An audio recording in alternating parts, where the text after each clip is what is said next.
Good evening and welcome to the City Council study session of council procedures this March 13th at 6:09 p.m. I will call the meeting to order, and Mr. City Clerk, if you can please call roll. Mayor Pro Tem Peralta. President, I would like to state that I'm teleconferencing in from my residence this evening due to a medical condition that has inhibited my participation in person today. I would like to thank our Deputy City Clerk and staff for their appropriate accommodation. Thank you, Mayor Pro Tem. Councilmember Jimenez. Councilmember Melendez. Here. Councilmember Tamayo. Here. Mayor Torres. Here. Mr. Treasurer, if you will please lead us in the invocation, and if the audience will please stand. Hello? Okay. Lord, we are meeting here today to conduct matters of business, guide our hearts and our minds in a spirit of fairness, right thought, and speech.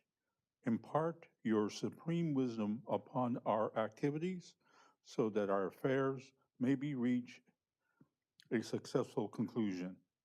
Thank you for being our source of guidance today. Amen. Please place the flag and put your right hand over your heart. I pledge allegiance to the flag of the United States of America and to the republic for which it stands, one nation, under God, indivisible, with liberty and justice for all.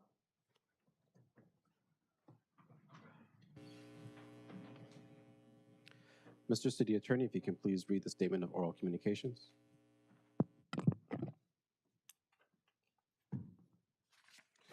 Thank you very much, Mr. Mayor, members of the City Council. At this time, the general public may only address the items on the special meeting agenda. Be aware the maximum time allotted for members of the public to speak shall not exceed 3 minutes. Anyone who wishes to address the City Council would have to fill out a card at this time. Please understand that state law prohibits the City Council from taking action or entertaining extended discussion on a topic not listed on the agenda. Please show courtesy to others and direct all of your comments to the legislative body. With that, do we have any requests for speakers? Yes, we do. Please proceed. Can you repeat that? First speaker, Kimberly Cobos Cawthorn. Good evening, Council. I was just wondering, how are residents that are at the off-site location going to be speaking? They haven't been able to get in. It seems to be locked. It's a gated community.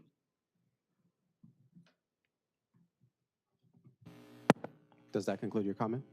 Yeah, I'm waiting for an answer so I can let the residents know that are on site so I can relay that message.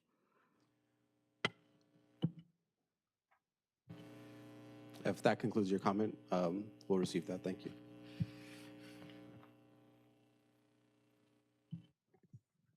Mayor, that does conclude all speaker cards. Thank you very much, Mr. City Clerk. Before we get into the discussion here, and again, just want to highlight our staff for being here and taking the time to assist us in this process. This is the second study session that we're having this year for an item that I feel is of community concern, especially since we're dealing with public comments, and especially since we had the ACLU come down on us for actions that were taken by council back in 2021. I think it's appropriate that council come together and deliberate these provisions, this policy as a body, to have an open and full dialogue, to have a dialogue with city staff, with each other outside the constraints of the Brown Act, and having an appropriate Brown Act meeting. So in 2021, staff proposed a reform of council procedures. It expanded on existing resolutions that guided how meetings were conducted. The staff report stated they were intended to maximize the efficiency of meetings and provide general policies and rules as to the operations of City Council. It stated the most significant changes were a new meeting start time, general meeting requirements, and procedures for conduct. As source material, staff drew on examples from Pasadena, Newport Beach, Manhattan Beach, Eastvale, Los Altos, Menlo Park, Aurora, and Palo Alto, all of which have a council manager form of government. Those procedures had a significant flaw. First, they were proposed as an ordinance. Ordinances are law, and laws, when broken, are crimes. In essence, a council member, member of the public, or city staff could be charged with a misdemeanor according to Montebello Municipal Code Section 1.12.010. This was especially problematic around provisions involving speech, in very real effect that City Council infringed on the free speech rights of our community by making certain speech a misdemeanor. The ordinance became the subject of a challenge by the ACLU, which claimed elements of those procedures violated the constitutional rights of the people and city employees. The council never responded to the ACLU. There was a half-hearted attempt at adding new language and slightly softening the most problematic parts. At its core, however, the issues remained. This council took an affirmative step in abolishing the improper actions of the previous council by rescinding the offending ordinance in January of 2023. Recently, we implemented a new resolution to guide council meetings and conduct until a new set of council procedures enacted as a policy, not an ordinance, was entered. There's one more significant difference this evening compared to 2021, which is council coming together as a body to discuss and deliberate these provisions. Instead of supplying individual comments or rushing through the process, this forum is a chance for council to openly share concerns and deliberate on how best to form our procedures. Many of the elements in the procedures we have this evening are derived from what was ultimately approved by council. I also took time to review other policies and procedures from the city staff surveyed and brought forward language that I believe to be helpful or expand some of the rights and privileges that we enjoy.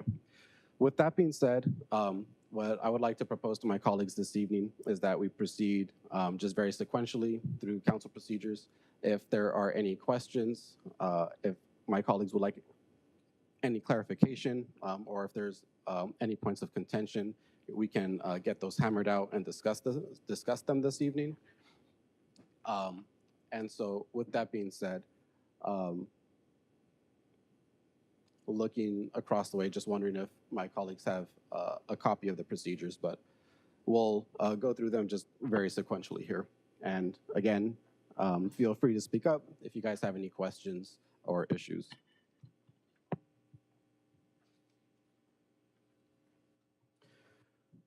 So starting at the very top here, the council and agency are subject to the Brown Act open meeting laws. That's based on the government code. All meetings of the council and agency are open to the public except for closed session items which are authorized to be held in accordance with the applicable provisions of the Brown Act. And that's just a very general opening statement regarding meetings open to the public. The second section here, city council agency meetings and agenda materials, goes into describing regular meetings, special meetings, canceled meetings, and agenda materials. So I'll go over them pretty briefly. And again, if my colleagues have any questions, feel free to say so. So basically, regular meetings are established here in Council Chambers, 1600 West Beverly. The regular meetings will be on the second and fourth Wednesday of the month, keeping our normal provisions there. The agenda shall be posted no later than 72 hours prior to the meeting, but what I would like to propose here is that we aim to post the agenda 5 business days prior to the meeting, and that would be 5 City of Montebello business days, given that the Friday where City Hall is closed. And so I wanted to ask staff and council if there was any issue with that. Essentially, agendas would be posted by Tuesday evenings. And that would allow us a couple business days extra to be able to confer with staff, to have our meetings, and ask any questions. Mayor, is that, because traditionally we have posted on Thursday, so are you asking to do it 2 days earlier on Tuesday? Correct. That will be problematic for our staff. Just the amount of staff reports that we're generating, review in most cases by the city attorney's office, that turnaround's pretty aggressive for us. That would not be feasible for us at this time. Is it possible to amend the current schedule that we have to accommodate that? Because I know that we have a particular way that we have our meetings and our discussions and how we turn things in. If we moved the deadlines for those back, would it be able to accommodate those dates? Well, I think the meeting dates dictate how much staff time we have. So Thursday afternoon, that allows us that whole week to make any changes or anything like that. Doing it earlier would not be feasible. I guess I'm not following your, are you asking to change the day of the week that the No, meetings are? the day of the meeting would stay the same. Okay. But essentially moving the day that the agenda item is published Right. 2 days forward, because I know that a lot of times there's issues that we're anticipating well in advance. We do have the projected agenda where we're starting to work on things. So with that projected agenda in mind, and being that, you know, we usually anticipate some of these items several weeks before they actually appear, those 2 extra days would allow my colleagues and myself, you know, time to ask questions. Yeah, I understand that. So to answer that, that means that those items would just be delayed on our part to the following meeting. So if we couldn't meet those deadlines, we just would postpone those items to the future meeting. Right. Yeah, we wouldn't, there's no, I just knowing the workflow that we have with the amount of staff and review that's necessary, sometimes even on the vendor side, that adding 2 days earlier is just going to be really challenging for us. So in those cases, if that's something that council wants to move towards, then that would just mean that those items would be postponed to a future council meeting. Mr. Mayor, if I may, and Arlene, you know, being part of the agenda process, even to post on Thursday, it pretty much requires all reports to be in by, at the latest, Wednesday morning, and usually on And that's really Tuesday. stretching it. Yeah. Yeah, thank you, Arnold, for that. That is absolutely true, stretching it, because it's not whether, how we're building the agenda, just give some perspective here, and I know Kimberly's here, she can speak to more of that, is getting that published, and then there's a physical component to us posting the agenda, because we could do it digitally, but somebody has to physically be here and post outside of our building. And so that sometimes happens when there's a late request to have a meeting. It's not like we can't post remotely or amend the agenda. It's the physical part coming here. But to Arnold's point, it is a struggle sometimes because some of these agendas are very complex. So we'd appreciate the Thursday. Now, if you wanted to do it earlier on Thursday, we could probably work towards that, but Tuesday would almost be impossible for us. Councilmember Melendez, you look like you have a comment. Yeah, if I could just provide some input, and just for clarification, I'm not sure if it's for the council to get the agenda earlier for it to be open to the public, but with my other hat, I attend other council meetings and in other cities, and I pretty much am tasked with, you know, monitoring the agenda and all that, and I can't think of another city. There might be a case here and there that would have the council agenda this early, but typically it's, yeah, I think this can definitely get us to having rush reports and not the best information, but yeah, I guess common practice in other cities is the standard that we have right now.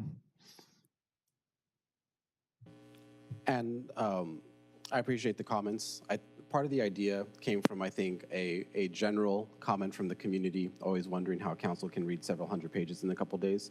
But I think it was further reinforced by some of the council procedures that staff pulled from. And I believe one of them was Eastvale, and I think the other one was Palo Alto. I have to double check. But in those procedures, I think Palo Alto talks about publishing it 2 weeks in advance. And then Eastvale is I believe a lot less, if I have that straight. But maybe that's something that we can talk about a little bit more, just to kind of like understand what the process looks like. And if I understand that there might be a transition from one system to the other where some items might get pushed back a little bit, but I think once we got on that track, I think we could pretty much anticipate very consistently the way that things would appear. I think that's something, Mayor, that we'll have to discuss further because yeah, that's something that will be more, there's some regular items that happen on, you know, more of a reoccurrence and, you know, especially like grant applications and those types of things, but RFPs, awards for contracts and such like that, Thursdays are very hectic, just trying to wrap those back up. So I think that's something that needs to be further discussed. Okay, comments well received, thank you. Mr. Mayor, Mayor Pro Tem, go ahead. yes, just to kind of add to that, I appreciate kind of the open conversation in regards to the concerns of getting these agendas posted in an appropriate and timely manner.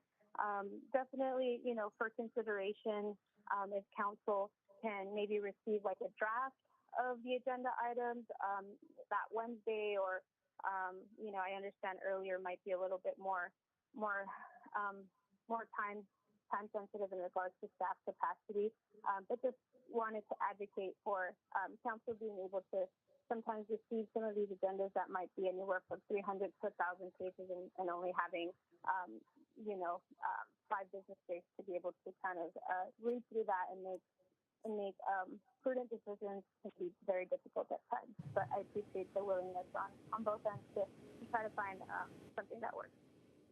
And I think that's fair, Mayor. When they're super, like the ACFR that's coming through, we did get that in advance. So in those types of cases, I think staff would be more amenable for that, because we obviously have a little bit more lead time on that.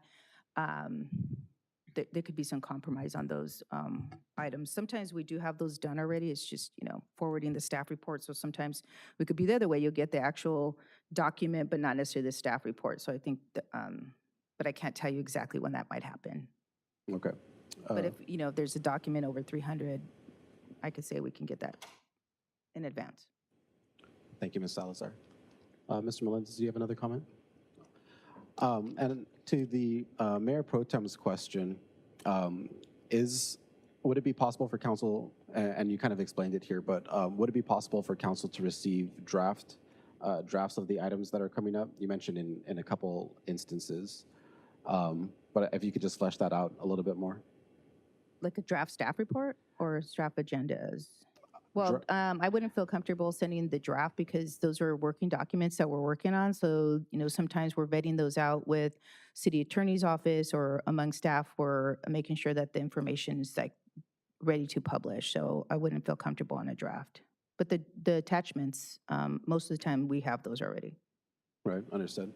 Okay, yeah, we'll mark that for further discussion. Thank you, Ms. Salazar. Yes, sir.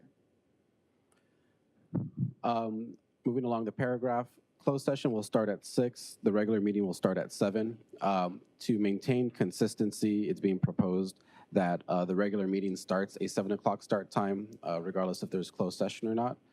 Are there any questions? Moving on to special meetings. I'm sorry, Mayor. Sure. There was a recommendation by staff asking if the closed session comments could be limited to half an hour. Oh, that's right. There's an email that we received. Because those are separate from the general comments. Let me see. Closed session, public comments, section E. So I don't know if you're going to go further down there. Yeah, closed session comments appear later Okay. in section 5 under general requirements. And that's section E. Yes. So we can talk about it Okay, in very a couple good. Thank pages you. here.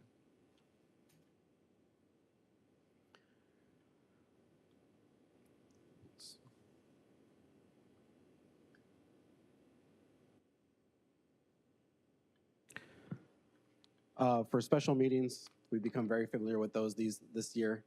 They can be called 24 hours in advance by the mayor, by a majority of city council. The only language that I'm adding here, and this is both for my colleagues, for staff, and for the community, is that there are instances where we're aware of special meetings well in advance. As we set up the calendar and start polling everyone when people are available, we know that we're going to have a special meeting 3 weeks out. So what we've seen as a practice is that the agendas are usually posted exactly 24 hours in advance, or a few hours before. But what I would like to propose is that as soon as they're available, that those agendas be posted. So, for instance, the study session today, having posted the procedures, as far back as feasible, as far back as we had it, and other instances like that. I think everyone would appreciate a little heads up and ability to read. Study sessions are meetings during which the council agency receives information. So this just basically goes into some basics on what study sessions entail. In section C at the bottom of page 1, broadcasting all meetings, the city council / agency regular and special meetings, including study sessions, shall be live streamed. Although right here it mentions only the website and broadcast, I would also like to add YouTube to the language just to make sure that it's as widely available as possible. So that would be streamed on the city's website, YouTube, and broadcast on the city's government access channel. For council meetings, the city council agency regular meetings may by resolution be canceled during the regularly scheduled second meetings of November and December, or any other meetings the council deems appropriate. Mayor, would there be any consideration for another day in July for staff vacations? Sure, do you have a proposal or a particular? Not right off the top of my head, but I was thinking the second, like the first meeting in July is what we had done many years back. Mhm. And so that could be an extension of like the 4th of July or something for that for staff. So if, we'd appreciate it if you can consider at least one dark day in July, mid-year. Sure, absolutely. Any questions or comments by my colleagues? Mr. Mayor, ma'am? Mayor Pro Tem, go ahead. Yeah, I'm totally okay with that. I think just kind of reaffirming that if we do go dark, just on all our ends to kind of ensure that a meeting won't be had, because I believe, and please correct me if I'm wrong, last year we were meant to go dark in July, but we had about 3 to 4 special meetings due to the circumstances of contracts that had to be voted on in order to move those items forward. And so just kind of that commitment of if we do go dark a week, being able to just ensure that we won't have a meeting, I think would be just appropriate for everyone that might be planning a vacation and spending money and kind of reserving their accommodations. I think would be just ideal. Thank you, Mayor Pro Tem.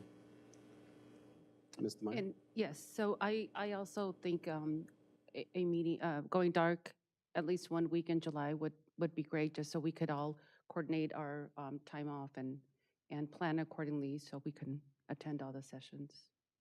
Okay, absolutely. And I don't think that this will have much opposition, but is there any opposition from council? And seeing none, we will add that the first meeting in July is also canceled. Thank you, Mayor, Council. Absolutely. Thank you, Ms. Salazar. For agenda materials here in Section E, the city clerk's office shall post the agenda materials and supplemental materials on the bulletin board outside. Packets are available for the public's inspection.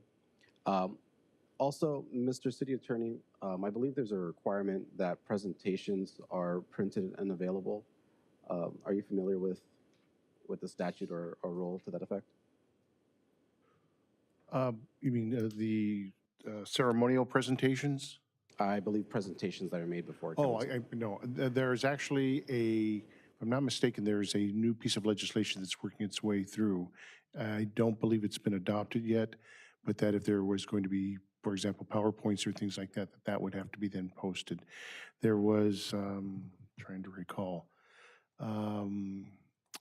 yeah, I think that is pending legislation. I can look that up while we're having this discussion. Thank you, Mr. City Attorney. I'm sorry, Mayor, can I just add to that? Sure. Following up with City Attorney's comments, staff has been looking at methods to assist on the posting outside and making it more like a digital reader board so that the information can be updated remotely, and people that want to come there can see the total package. They can see everything, as opposed to, if you see it right now, it's kind of a clutter of all the different council agendas and commissions, and as we get back post-COVID, we'd like the opportunity, part of the budget process, to introduce like a digital reader board so that, as Arnold was mentioning, the transition in that new law, we anticipate that to occur, that would be an opportunity for us to put like a slide deck up there and things like that, and people can have that with potentially like a QR reader, and they can scan it and then download it to their phone. And that's something that City Clerk's office is looking at. That'd be a great way to consideration. implement technology to assist in that process. Maybe to that end, being able to make the presentations available in chambers the same way. I don't know if that's possible in the short term, in the interim. I know sometimes we have financial presentations that are on display on the screens, but maybe not immediately available. Maybe like posted a little bit later. So being able to access those, I think during the council meeting would help people follow along and share it potentially as well. Did you want that printed or QR readers so they can just scan the document? Printed would be fantastic. I'm a little bit old school like that, but I think having a QR code would be a great start. Let me, hold on.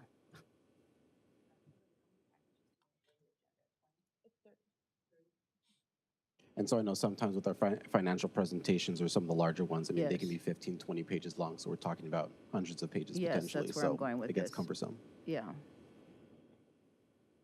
Yeah. So Okay. I maybe think that's a good, a point for us to introduce technology. I've seen other city council, city clerks, when they're that thick, for example, they have a QR reader and on that, say, a slide deck or something, then somebody in the audience can go ahead and pick that up. But then if there's people that don't have that technology, they have a limited count of that presentation. That's why I was asking her how many agendas we have. So if we have Right. 30, it could be fair that we could do a presentation on the note format, which is that 3 per screen to limit the amount of paper, something like that. I think we can come up with something. okay, maybe that's another one that we'll mark down just to like Yeah. kind of flesh out a little Yeah. bit further as we develop this. Thank you. This is a question I did have for the city attorney for emergency situations. It says an emergency situation as defined by California Government Code 54956.5 exists. Before proceeding to act upon an emergency item not appearing on the agenda, the council shall by majority vote determine an emergency exists. So if you could just confirm, Mr. City Attorney, if that's 3/5 or 4/5? Yes. Well, there's two different provisions. One is the subsequent need matter, and a subsequent need matter is an item that came up after the posting of the agenda, and there's an immediate need for the council to receive a briefing or take action on that item. And a subsequent need matter requires 4/5 vote to add it to the agenda. An emergency situation is a majority vote. Let me get that code section. In terms of adding it to the agenda, and there are some very strict limitations on what constitutes an emergency, which usually relates to stoppage of business or immediate public safety issues, and that only would require a majority vote. We'll go off of your representations. Okay, just wanted to clear that up. Let's see. So as the city attorney mentioned, need to take action on non-agenda items. Those are instances where the city council must find by a 2/3 vote of the members present that we're going to add things to the agenda for that evening. So in a 5-member body, that would be 4 members. And if if less than 2/3 are present, then a unanimous vote is required.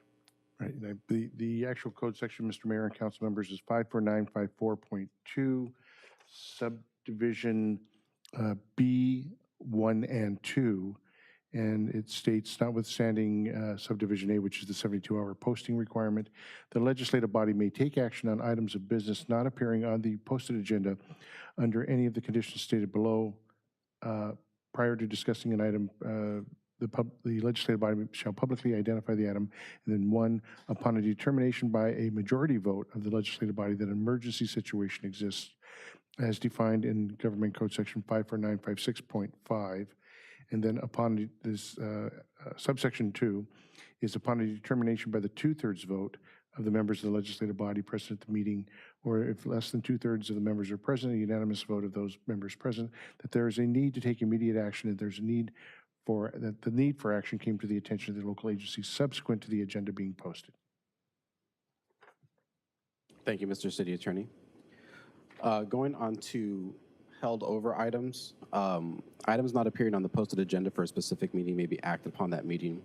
If it appeared at a previous meeting, if that meeting occurred not more than 5 days prior to to the date, and the item was continued from that previous meeting where proposed action was to be taken.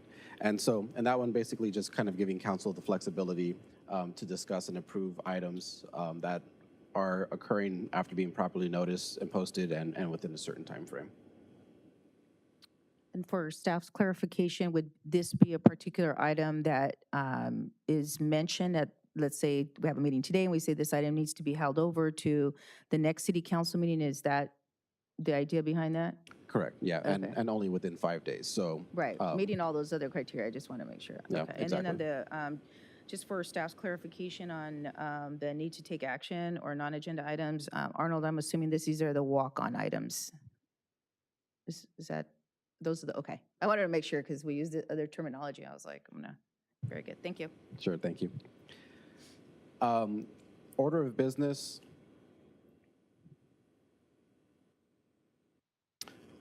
One sec here.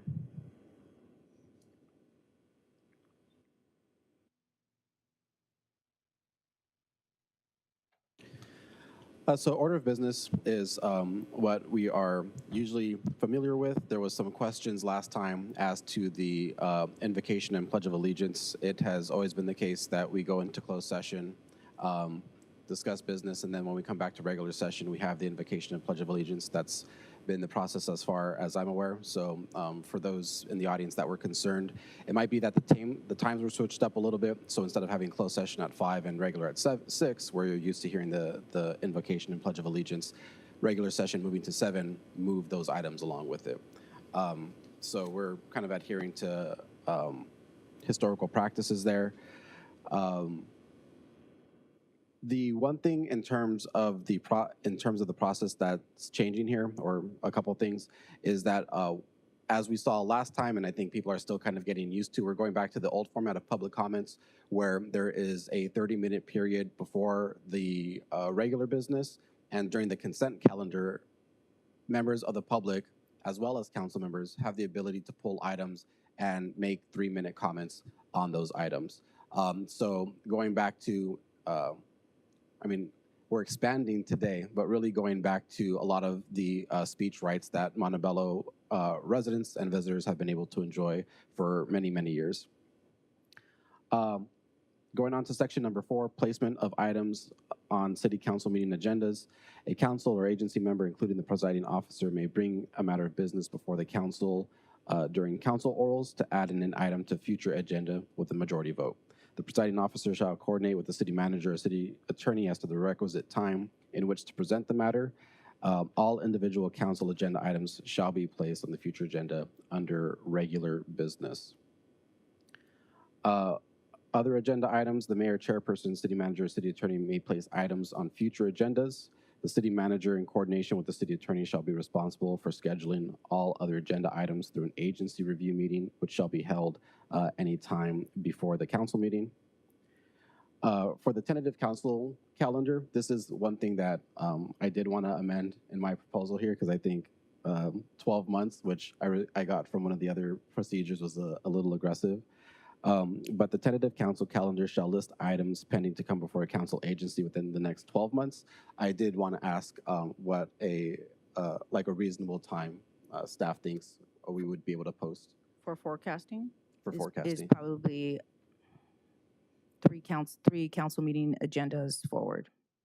Okay. Yeah, that's usually we're forecasting, like right now, we're forecasting just into April. I mean, there's some other stuff that happens, like your, budget adoption, you hope you adopt it before July, those types of placeholders. But other than that, it's a moving target. So I would say 3 meetings in advance.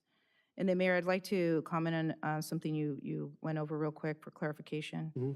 That would be placement of items on the council agenda. You mentioned here, may place items on future agendas, the city manager in coordination with the city attorney. So are you saying that we would have to work with the city attorney's office in order to put something on there? I think it's basically the format that you guys have been working currently. So to the extent that, there are items that you need to coordinate on. Yes. That you guys do so, but if there are things that are separate and apart, then that would be fine as well. And on the public comment for a closed session, did you already go through that one?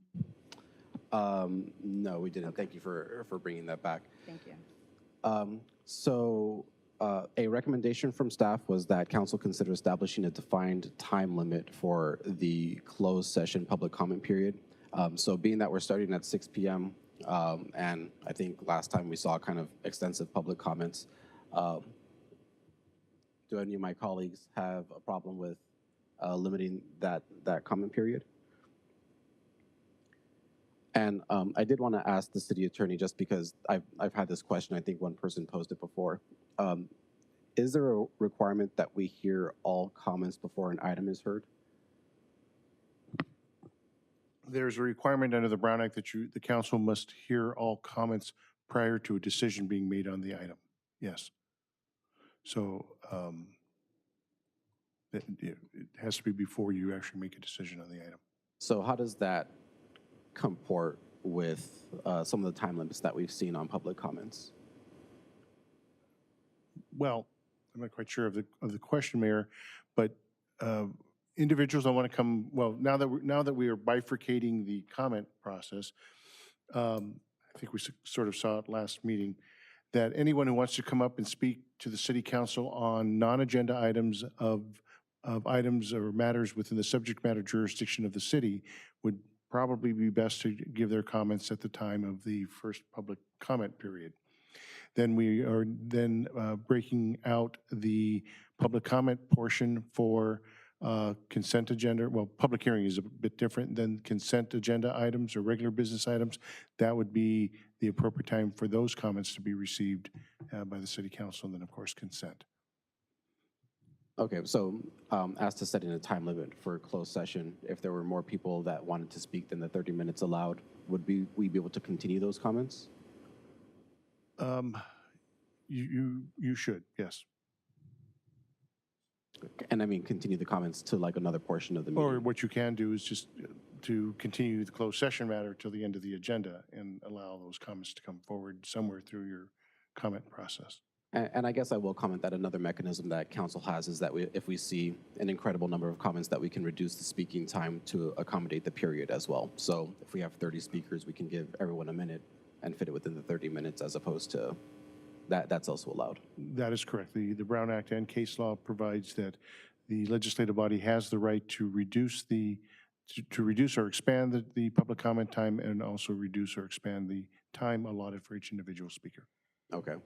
So if any of my colleagues don't have an objection to setting a 30-minute comment period for closed session, and Mr. City Clerk, if we can just make sure that we're in close coordination with each other, so when it comes time, we kind of have an understanding of the comments that we're going to be receiving and how that fits within the time that's allotted. Yes, absolutely. Thank you, Mr. Clerk. Thank you.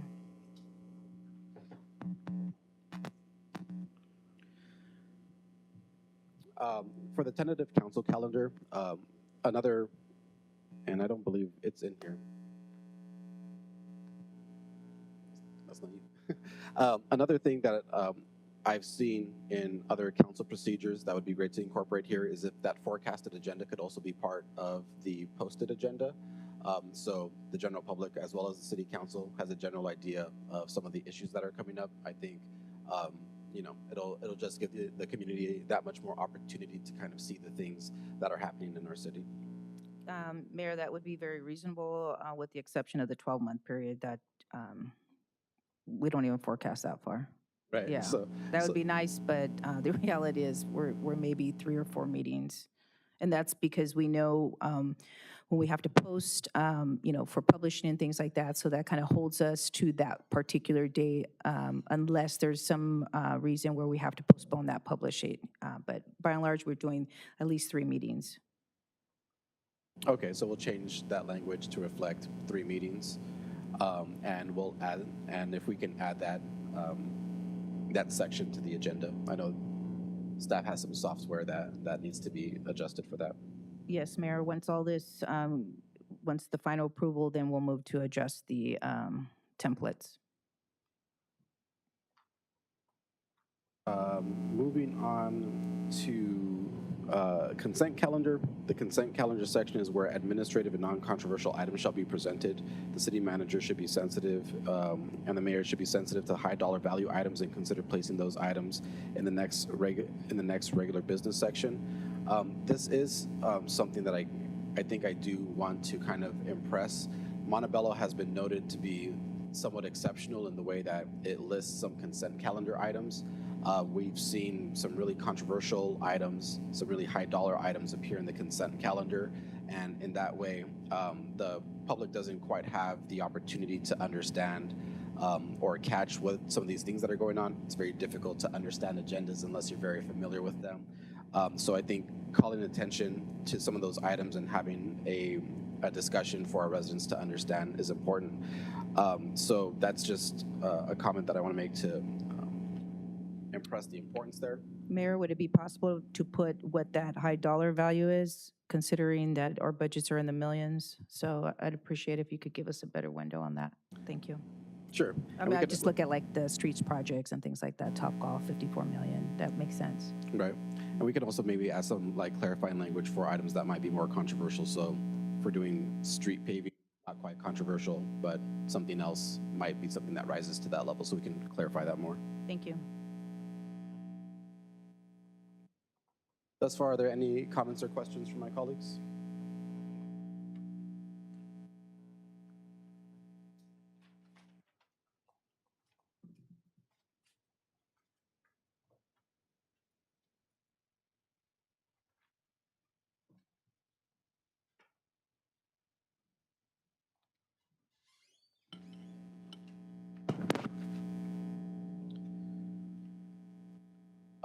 Ordinances, resolutions, and contracts.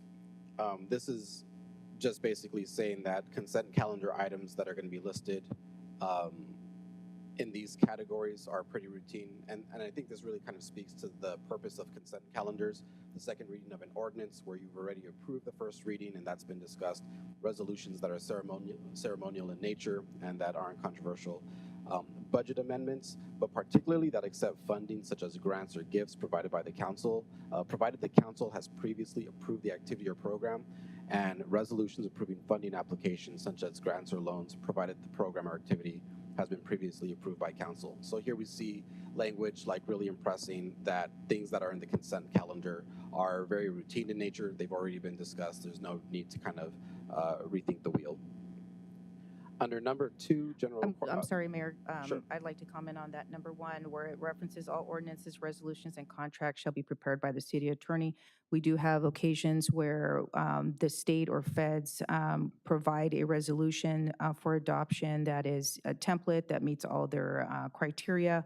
And there are times where contracts are provided to us by vendors and vetted and approved by the city attorney's office. So my ask is that there's some consideration for those types of exceptions. Maybe we can update the language there instead of prepared by the city attorney, just basically say that we're passing it through the city attorney's office to make sure that it kind of fits the form and everything. Yes, that's a current practice as it is now. Prepared or reviewed. So we'll change that language to reflect reviewed. Thank you.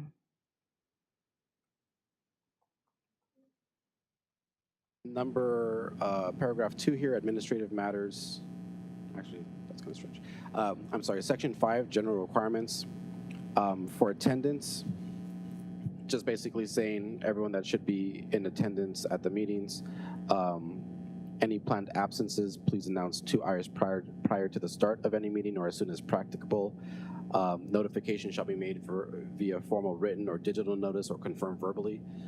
Just a note to my elected colleagues, it is very much appreciated if you send a really quick note if you're going to be late or if you're going to be absent. It just allows us to either start the meeting on time or understand how long we can delay the meeting.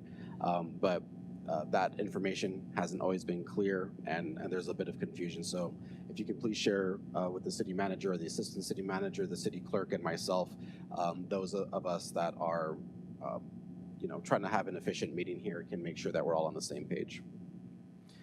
For quorum, defining 3 members in the 5-member body. And I'm sorry, Mayor. yeah, sure. On the, if we can go back to attendance on the, where it refers to city staff, department heads that have been requested shall be present except during recognized absences. So there are times where there's not an item that involved, like for tonight, doesn't really involve the majority of them, so they're not here. So I just want to reflect that. There are occasions where we ask them not to attend only because there's no item that really they have input on.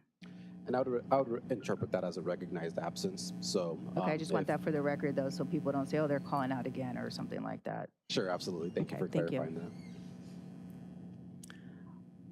In paragraph B for quorum, there's also, as you'll see, some dated language. So if the 3rd paragraph in there could be removed, referring to a 7-member body, that'd be appropriate. For section C, teleconference attendance of agency and council members, this is pretty straightforward, all things that we're used to.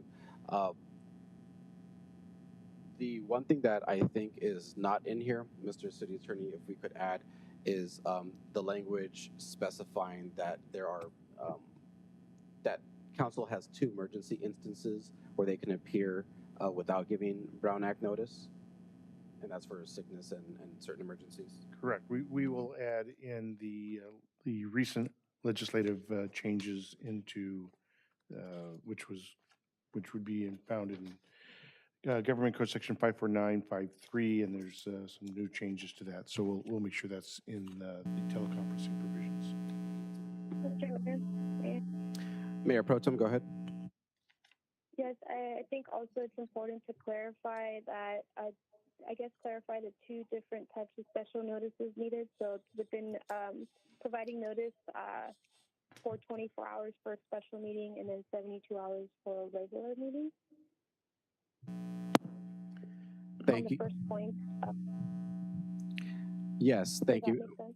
Yeah, thank you, Mayor Pro Tem, for that point. So the first bullet in section C says, the meeting agenda identifies the teleconference location and is posted at that location in an area that is accessible and visible 24 hours a day for at least 72 hours prior to the meeting. The Mayor Pro Tem makes a good clarification that this should also include language that for special meetings, that period is 24 hours, that the agenda should be posted prior to the meeting. So we'll add that language there. Thank you, Mayor Pro Tem. In section D, in the paragraph immediately after the bullet points, this is just a small addition, but I think an important one. It says the city clerk will assist by, if necessary, by emailing, faxing, or mailing the agenda. If we can just add the city clerk's office, so any of your staff can get that done. We won't be expecting you to do it, Mr. Clerk, necessarily.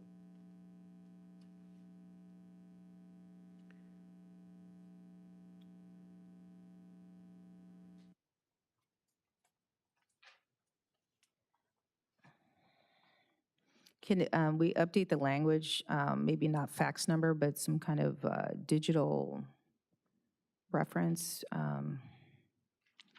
Because it says here, the city clerk if necessary by mailing, faxing, or mailing.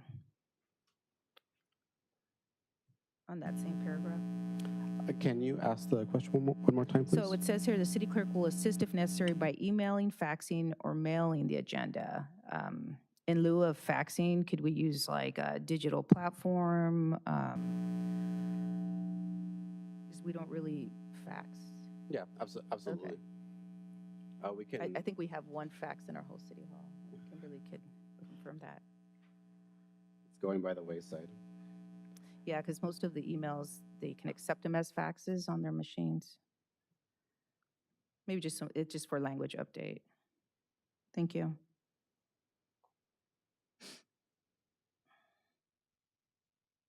Okay, I've made a note here. Thank you. Thank you, Ms. Salazar.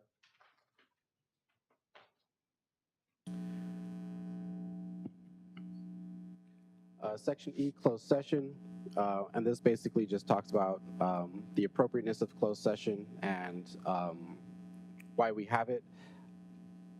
To the greatest extent possible, the city attorney and city clerk shall use standardized agenda descriptions that are consistent with the government code. Closed session will be scheduled at the beginning of the meeting to the extent possible and appropriate. The item or items to be considered in closed session will be announced by reference to the appropriate agenda number or letter. And then also, just as we're talking about this point, just further impressing, the extent to which we provide information. There have been instances in our city's past where the references are very vague or obscure or really devoid of information. So making sure that we include case numbers, making sure that we include the proper names of different parties to contracts. And I think also being sensitive to what conversations are appropriate for closed session and what things can be shared publicly. From a recent trip to the recent conference of League of California Cities, Mr. Maya and myself learned that things such as land use matters where you're considering a certain business going into that is actually appropriate for public discussion and public dissemination, whereas the terms of that contract and the deal points would be confidential. So just being sensitive to that. In closed session, there are sections that talk about public comments, attendance, minutes, confidentiality, and public reports. All things that are pretty standard and that we're used to. For ceremonial items and presentations, also pretty straightforward. The items that are presented during this item are limited to community and council agency presentations, proclamations, certificates of recognition, awards and guest introductions. It talks about nationally recognized health and heritage months and why and how proclamations are issued. This is actually something that I would like to bring back at the next council meeting, that it could be available, because in rescinding the ordinance that was problematic with the ACLU, it also had the attachment of the nationally recognized health and heritage month. So council will need to take action to reintroduce those and establish them for 2023.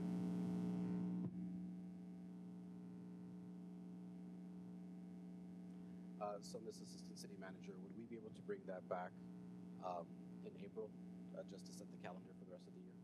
Yes, that would be to reintroduce and maybe even look at them once again, the items relative to the heritage proclamations. Yes, that's totally doable. Thank you.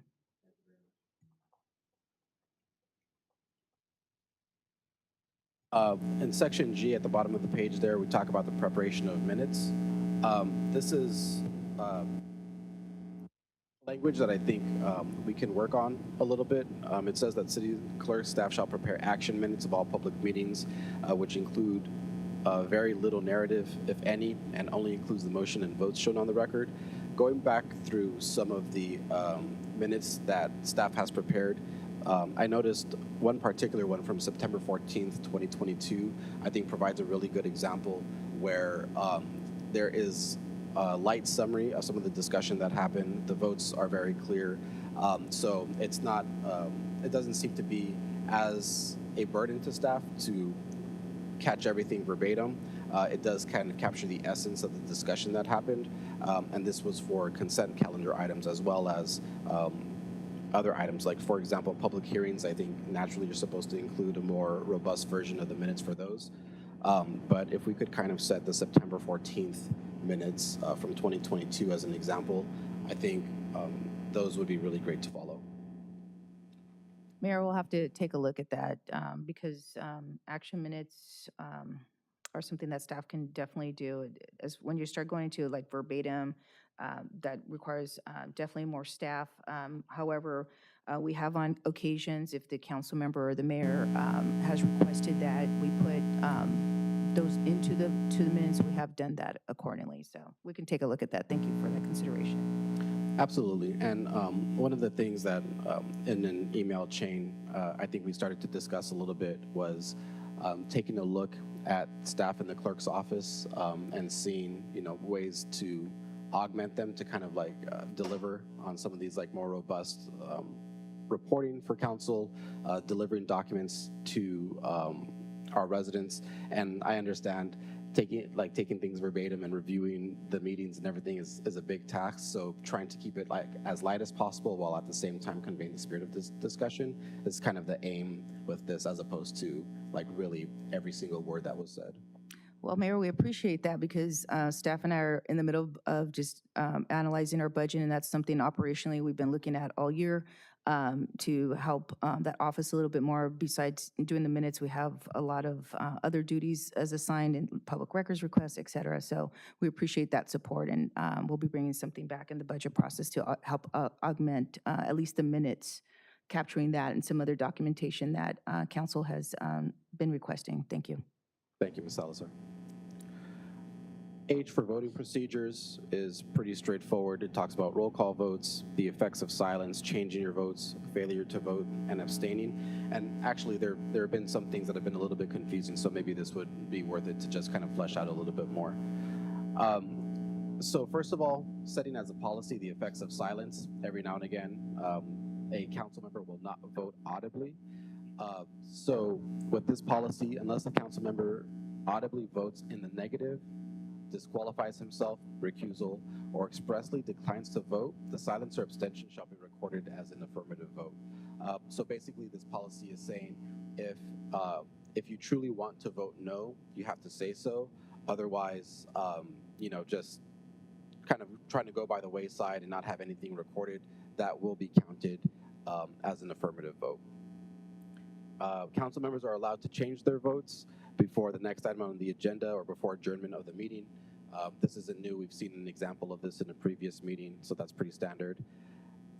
Failure to vote, it is the responsibility of every council agency member to vote unless disqualified for cause.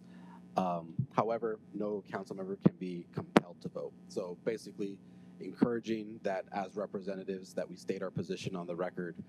There should not be instances, and very few, if at all, where no vote is being entered. And then abstaining from a vote, council members may abstain if they're not sufficiently informed. For example, when there was a prior hearing and they were unable to view the prior meeting before the current meeting. This is setting as policy for the council that abstentions are supposed to be used in instances where you don't have all the information. More recently, we've seen abstentions used as a way to just not enter in a vote on an issue, and it's almost saying, like you're saying, present. As representatives of our community, I think it's our job and our responsibility to represent our community strongly, and that's saying either yes, yay or nay to an item, and not using abstentions as a tool to just refrain from really taking a position. And then it goes into disqualifications for conflict of interest and tie votes. Mayor, can I make a recommendation on this section, if possible, at least for consideration, that we have a map available for staff if there's any potential for conflict of interest, that there's a conflict of interest map. So as staff is preparing reports, we know by address and things like that, we can make sure that we work with the city attorney's office just to communicate any potentials for conflict. And that's not something that I'm completely familiar with. How does that work? I'm sure I'm going to butcher this, but in layman's term, essentially, if there's a project we're working on, say we're working on a project here, and somebody, one of the council members, mayors, lives within 300 feet of this particular location that is going to have a benefit to that particular council members, then you would have to basically say, I am conflicted out. So you see that a lot with like planning commissions and things like that, but I know for us as we're going to districts, that would really help us if possible, and maybe Arnold could shed a little bit more light on that. I think I understand. I was thinking of map as a decision tree. But Oh, map no, as a no, I'm sorry, map of- literally a map. Oh, okay. I can understand how that would be Okay. helpful. Thank you. And I'm sure Arnold can explain it better than I can. Yeah, yes, and we can work with staff, because it is important to try and resolve potential conflict of interest issues as early as possible, as opposed to right here up in the dais, but you know, we understand that happens. Right. So just so the community understands what this conversation is about, is that in certain instances where council has to recuse ourselves, particularly for land use issues, we can't have a financial interest in decisions that are within a certain sphere of influence around our homes or businesses or places where we have financial interest. And so having a geographical map of where those interests lie would help our staff Yes, head and off any issues. that's correct. And then the city attorney, if he can reference that map pretty quickly, all on the dais, that helps them too. Arnold's more familiar with our community, but if he has another attorney that's stepping in, they're on Google looking at it, so.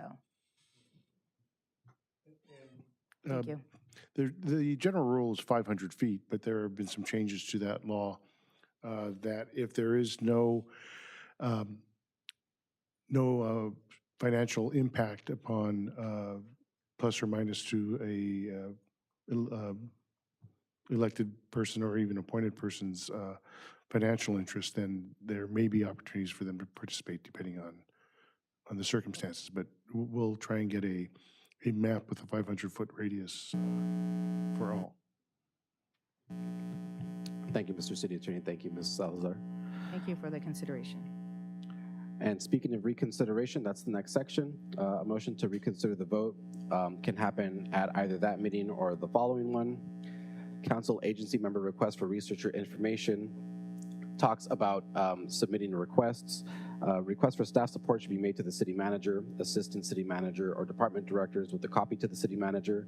Requests which will require more than an hour of staff time to research a problem or prepare a response will require the approval of a simple majority.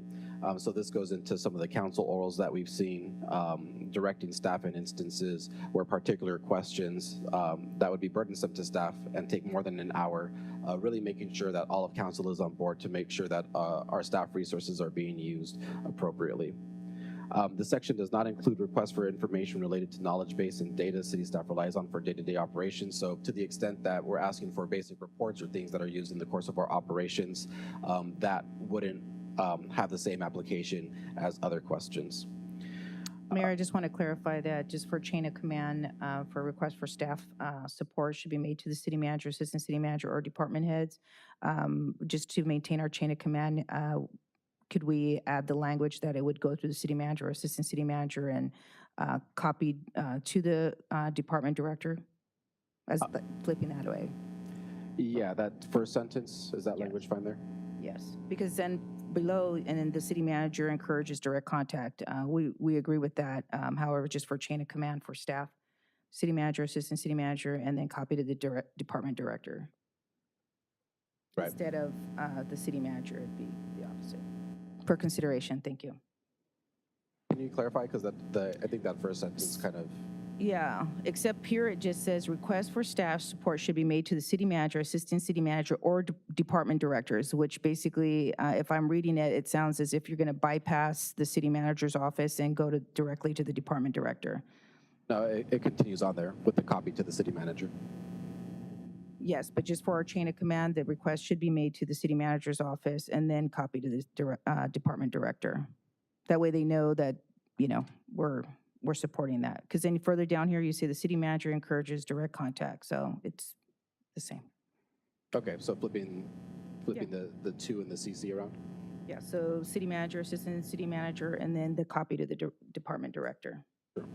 Thank you. Let's see, moving on to paragraph J, channeling communications through the appropriate senior staff. Questions should be directed only to the city manager, assistant city manager, city attorney, city clerk, deputy city clerk, or department heads. City manager should be copied on any request to department heads, so we can flip that around where department heads are copied on request to the city manager.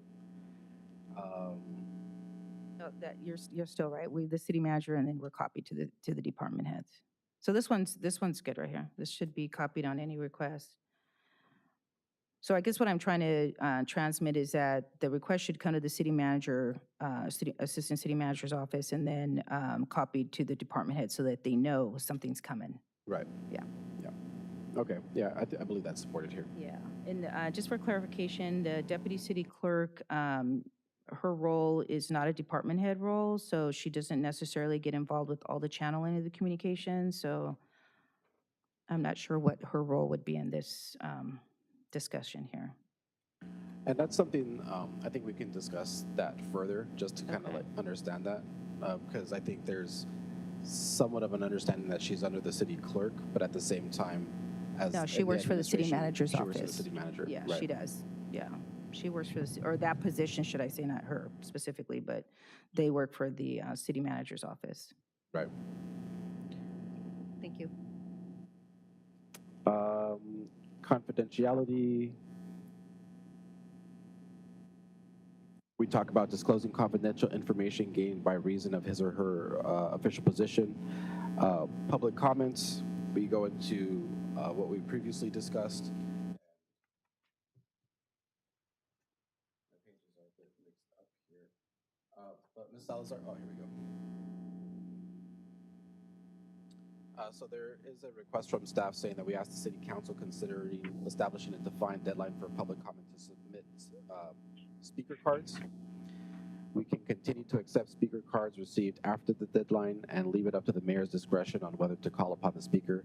Establishing a defined deadline would allow for the following: maintain order throughout the meeting, maintain order of each public comment period, gives residents a opportunity to ask questions for staff to explain, allow sufficient time for staff to organize the speaker cards, and so on.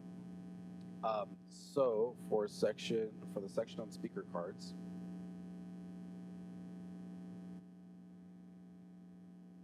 That would reduce any kind of interruptions from the audience if we just knew when to stop collecting those. That's what we were trying to transmit. okay, so for section D here, Yes. members of the public that are interested in making public comments must submit a speaker card and submit it to the city clerk staff before the conclusion of public comments on non-agenda items for live meetings or in accordance with Assembly Bill 361 for audio video meetings.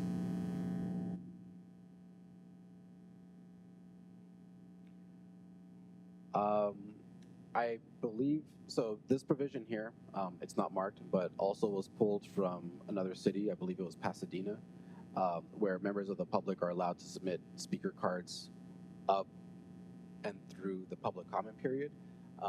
So that's something for consideration for council. Also just keeping in mind the request by the deputy city clerk that we have a hard stop. So with this section, I believe we're talking more specifically about public speakers on non-agenda items at 7 p.m. So are there any thoughts by my colleagues for setting a deadline? And that could be during a comment period where the city attorney makes that general statement, or there could be some particular cutoff period. Or the mayor could say, you know, we're going to continue with X, we're going to continue to accept those, which depending on what items on the agenda, there's an assumption we're going to have maybe more people talking about it or something like that. I think what we're trying to transmit is that at least so that there's no other, I wouldn't say interruptions, but as items are going through, we're getting comment cards. We say, oh, I forgot to comment on that item, that kind of thing. So Right. we'd appreciate that consideration. Mr. Clerk, do you have any points on your end in terms of receiving comments? What an appropriate time might be?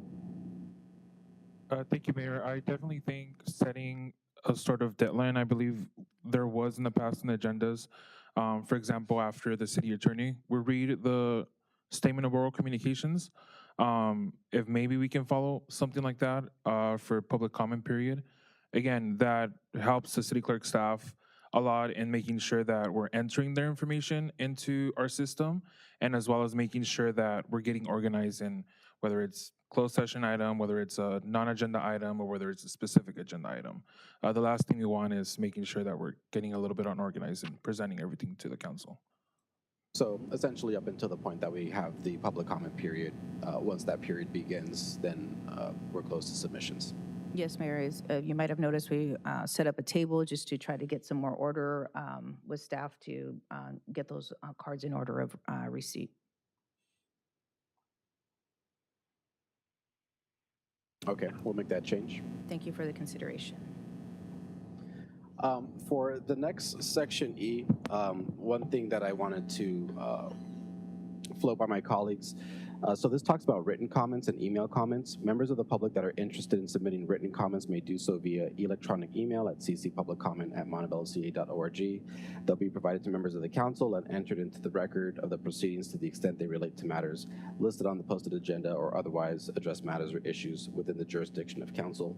Persons submitting written comments are encouraged to identify the specific item and whether they are related to non-agendized matters, Written comments may be read aloud and shall be included as part of the meeting minutes or in accordance with Assembly Bill 361 for audio and video meetings. The idea was brought up late last year, and from what I recall, received consensus to look into a way to essentially verify that people weren't abusing the system and submitting multiple comments and getting multiple opportunities, for lack of a better phrase, to take a bite at the apple. So what I would like to propose to my colleagues is that we discontinue the acceptance of public comments through email until the city is able to identify a way to essentially verify that the person submitting the comment is only getting their 3 minutes and not getting multiple bites at the apple. So if my colleagues have any questions or anything? Mr. Mayor, if I may, it's been a little bit difficult to hear you in that the microphone seems to be generating a lot of noise. I'm not sure if you're able to switch your microphone at this moment to continue conducting the meeting. I hear you a little bit more clear. But in regards to the topic comment, I agree. I think that if there is a way of being able to bring back a system that ensures anonymity and ensures that people are able to still submit their comments in a way that doesn't necessarily abuse the system, I think would be appropriate for this to be implemented. Thank you, Mayor Pro Tem. Mr. Mayor, as it relates to written comments on land use matters, there are times that the city will receive correspondence from an attorney either in support of or in opposition to a land use matter, or other individuals, not just an attorney. And from my perspective, it's going to be critical to be able to have those part of the record. You don't necessarily have to read those comments into the record, but merely I would suggest that the City Council authorize acceptance and placing those into the records, including comments from public in general. But again, those don't need to be read, but to be incorporated into the public, into the record from a legal perspective is important, because then a court's going to evaluate whether or not the City Council had a full and clear opportunity to receive all testimony on that matter. Absolutely. And, just to kind of reiterate what I mentioned at the beginning, like this being a policy and a handbook does, I think, allow for a lot of flexibility. So for those issues, I think, where there's gray or the policy isn't clear, that's an opportunity for us, I think, to clarify it so that new council members and even ones that have been around for a long time have a robust manual to go by. But at the same time, kind of recognizing that if there is any kind of law that council should follow or best practices that this doesn't specifically speak to, that there is a flexibility in still having those practices. Let's see here. So communication between council or agency members at meeting. They'll request the floor from the mayor or chairperson before speaking. They must recognize the member who seeks the floor. Communication with members of the public addressing the council or agency. On specific agenda items, members may ask questions. Council agency members may question any person addressing the council at the conclusion of that person's testimony. Council agency members wishing to ask questions of a member should first be recognized. D, rules of procedure. This is something that I did want to clarify because I think it put us in a little bit of a issue when it last arose. But we adopted Rosenberg's Rules of Order in 2021, hoping to kind of simplify kind of like the understanding of a massive multi-100-page book down into some quick bullet points. However, Rosenberg's Rules of Order really it has some shortcomings when it comes to certain issues, so I would amend this language to say that where Rosenberg's rules are silent, that Robert's Rules of Order apply. So we kind of have that ability to have some guidance in those instances. Procedure for addressing the city council or agency. Specific speaker requirements. When a speaker is called, the speaker shall promptly approach the audience. We're familiar with that language. Spokesperson for a group So if a person is speaking for a group, that person will be allotted up to 6 minutes. And this is to kind of keep the flow of the meeting going as opposed to having multiple members take up the entire 30-minute comment period out of respect for the other members in the audience wishing to speak and kind of consolidating the ideas of the group, with the leadership thereof. That group will have 6 minutes. Technology, use of technology in the meeting room, such as PowerPoints and overhead displays, is restricted to members of the council or agency, staff, consultants, applicants for quasi-judicial approval, and and appellants quasi-judicial approval. They'll be submitted to the city clerk no later than 3 p.m. And as we mentioned earlier, if we're able to get those published digitally in a manner that members of the audience and online can follow along, that would be much appreciated. Yeah, I think we can work towards that. Mayor, would there be any consideration, I know this has happened most recently, for those that speak other than English, if there's any additional time allotted for those that are non-English speaking when there's translation available? Will that be a Absolutely. carve-out? Absolutely. We'll add that language. I know you have at least given 6 minutes, so I'm not sure if that's something for consideration or if there's another time. Yeah, I think we'll stick with the custom to allot 6 minutes for non-English speakers. Thank you. And we'll have that added to,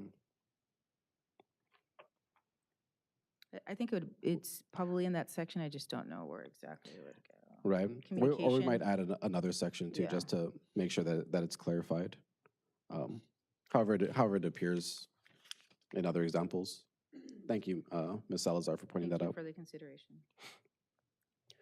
Public hearings is all the normal language that we're used to in terms of having staff presentations, opening it up to public hearings, having the applicant or appellant presentations, accepting public comments and not necessarily needing a speaker card, questions, rebuttals, and deliberation. The next section on quasi-judicial land use hearings just kind of lays out what those entail, such as conditional use permits, variances, home improvements, and so on.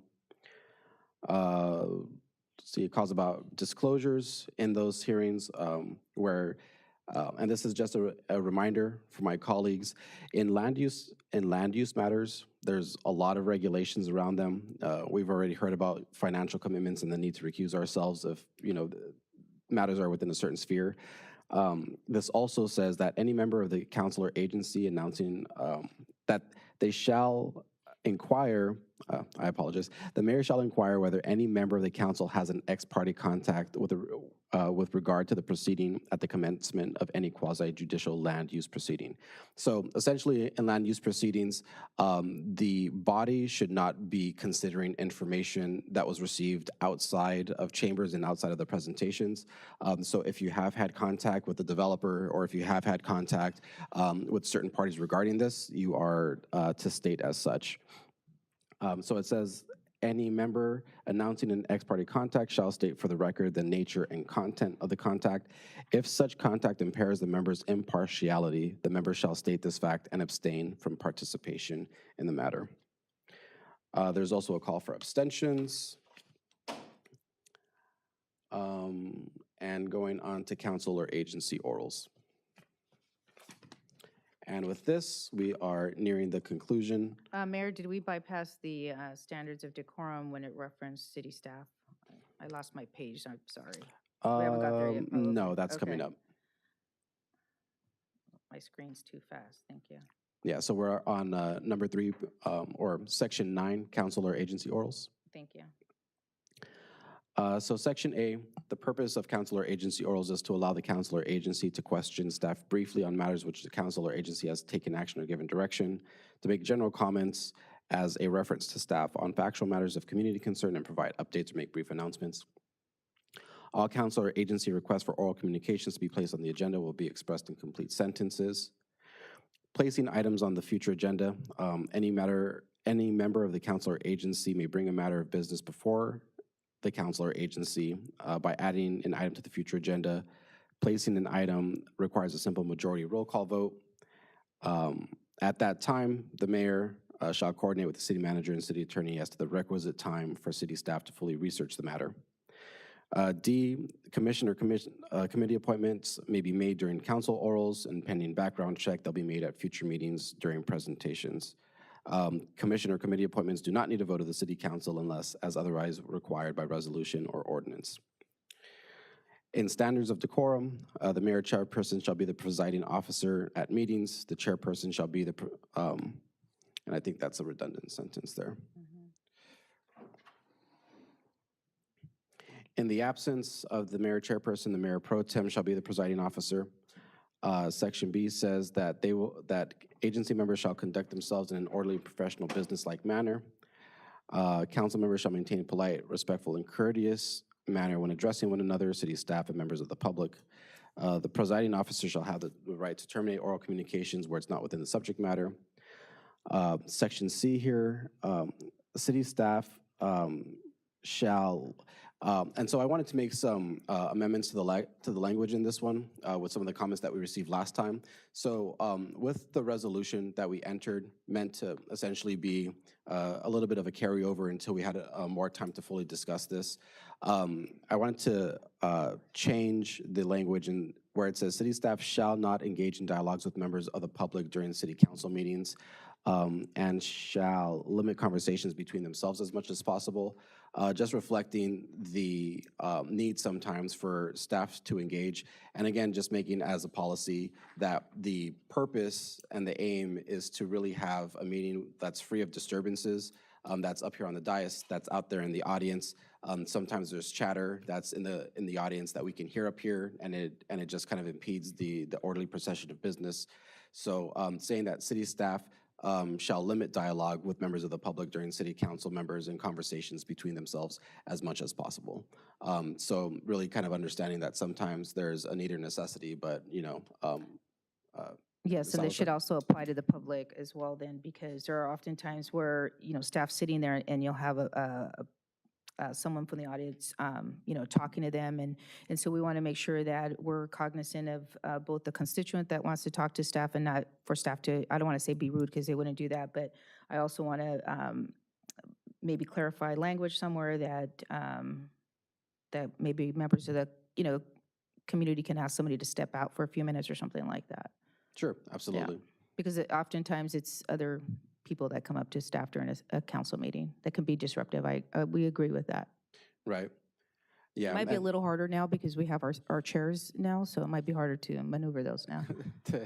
to do a little centipede up to the front and by the way, I was going to mention at the end, but just thank you very much, Ms. Salazar and staff for getting these seats installed. Our audience looks a lot more comfortable. Our chambers look professional again. And so just really appreciate after COVID and all the renovations that we've done, that we've gotten back to this point and giving a place for our community to really enjoy the proceedings. Thank you. Speakers shall not engage in willful conduct which interrupts the meeting or interferes with the orderly conduct of the meeting. Any speaker who becomes boisterous while addressing the council or agency or who otherwise disrupts the orderly conduct of the business shall be called to order by the mayor. If the conduct continues, the mayor may bar the speaker from speaking and or attending the meeting. And lastly, in the section talking about members of the audience, just kind of goes on to encourage decorum and really just the efficient proceedings that we have. Mayor, on that point, there has been new legislation that went into effect this year, SB 1100. And with your permission, we'd like to incorporate some of that language into these rules. Sure, absolutely, that'd be appropriate. And that brings us to the end of council procedures in a very speedy 90 minutes.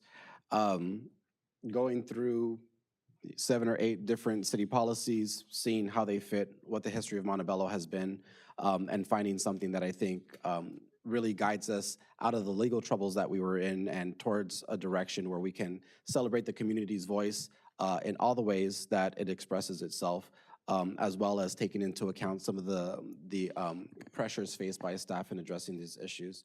I appreciate my colleagues for entertaining the discussion today, and very quickly before we adjourn the meeting, which would be, I think, to just kind of continue this conversation, and then hopefully very soon, within the next couple meetings, kind of bring back um, a new resolution that kind of like clarifies some of the language that's been changed in here to make sure that they reflect each other, and then also just finalizing this language. That would be fantastic.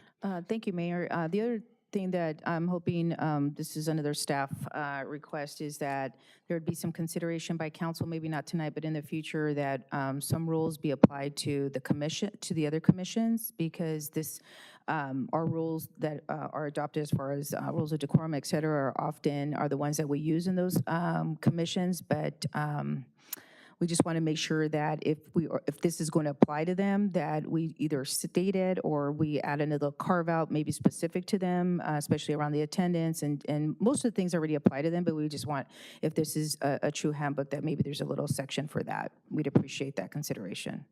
Yeah, I think that would be really great. In addition to, I think, kind of defining what the commissions do, it's kind of hard to find guidance on their scope and their decision-making. And when I've posted the vacancies that are available, I've kind of thrown together the decisions that have been under their purview, but maybe like a policy where just like really fleshes that out a lot more. Yes, that would be correct. And the other item I briefly had talked to the city attorney was adding a section to the policy, or maybe just independent, would be as the asked by council members to create policy. We've heard that a couple times in these last orals. We're trying to figure out, where do those policies live? So I don't know if this handbook is where those policies would live. So for example, an easy one would be like MCAP, providing quarterly sessions or updates.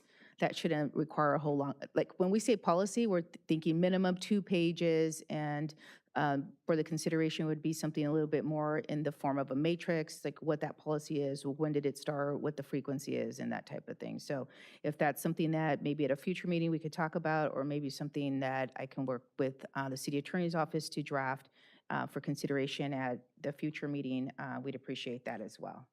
Yeah, definitely. I mean, the document as we have it here today is kind of like in the middle of what's out there. You have some cities where there's a 2-page policy on council procedures, and then you have cities like Palo Alto, where I think it's like 50 or 60 pages, and it gets into multi-page policies and really talks step by step what happens. So I think that would be a great discussion as well. Thank you so much.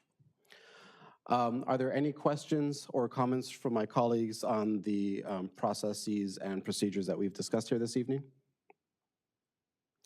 Thank you very much to my colleagues, to city staff, and the city attorney.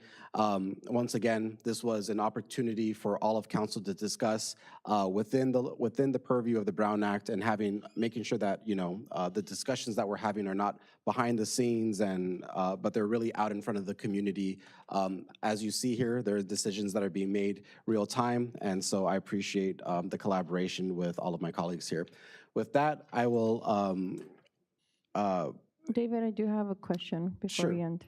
I know there were, and I was waiting for you to finish, and I didn't realize we were going to finish this early, thank God, but I did have messages, and I think you probably got the speaker card earlier, from some of our residents who actually went to the address posted on Mayor Pro Tem Peralta's address, and apparently they were told she had COVID. Or there was no access, and I just don't understand how she was able to participate tonight, if that was in fact Mayor. true. May I speak? And Mayor I Pro Tem, think- go ahead. Yes, so I did open the door, and I did announce that I am sick currently, and I continue to have the meeting right next to my door, and did my best to, put my volume all the way up to ensure that they can listen to the meeting. But for me, again, it's important to be able to participate in these study sessions and ensure that, I am able to provide my perspective on some of these critical matters. Unfortunately, I am sick, but my residence was open to the public. There was no access code needed. I did open my door. I did verbally state my illness, and still left my door somewhat open just for their protection. and for them to be able to listen into the meeting.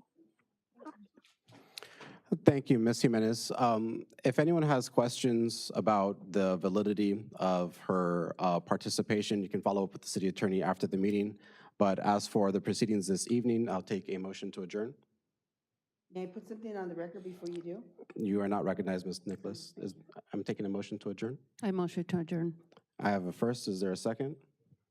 I'll second, and we are adjourned. Oh, Mayor Pro Tem seconds the motion, and we are adjourned at 7:39.